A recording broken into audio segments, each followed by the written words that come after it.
J'espère que vous êtes prêts au combat. Nous entrons en effet dans une période de tous les dangers, mais aussi de tous les possibles.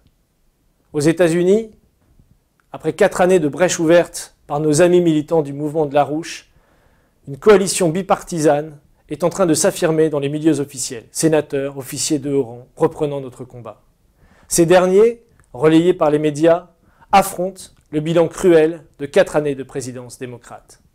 Ils savent qu'une seconde présidence Obama signifie un risque avéré de troisième guerre mondiale. Mais venons-en au fait. Le 11 septembre dernier, à Benghazi, en Libye, aucune sécurité n'a été apportée, si ce n'est celle plutôt légère, de la société Blue Mountain, alors que des menaces terroristes pesaient sur l'ambassadeur américain en Libye, Chris Stevens, et ses associés.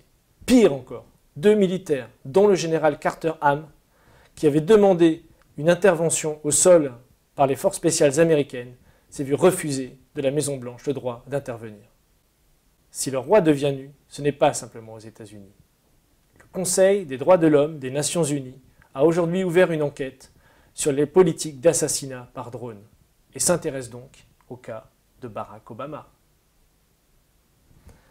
Ironique, comme le soulignait un journaliste, de voir le premier prix Nobel de la paix à organiser des listes de la mort. On ne s'étonnera donc pas de sa dernière déclaration dans le magazine Rolling Stone. Je suis contre le Glass-Steagall. Car le Glass-Steagall est la seule arme pour éviter que ne continue la politique de guerre à l'extérieur et la politique d'austérité à l'intérieur de nos pays. En France, non content d'avoir resserré l'étau de la servitude volontaire en ratifiant le traité budgétaire européen, le couple Hollande-Moscovici nous prépare une réforme bancaire au rabais.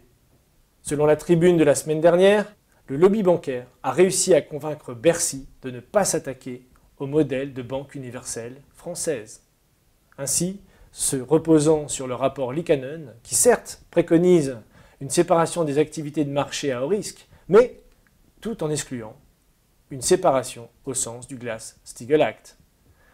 Lors de son dernier déplacement, Jacques Cheminade, à l'invitation du campus européen de sciences politiques de Dijon, a déclaré dans le Bien public, le quotidien régional, qu'Hollande n'avait pas le caractère pour prendre le taureau par les cornes et que les compromis avec les grandes banques allaient continuer.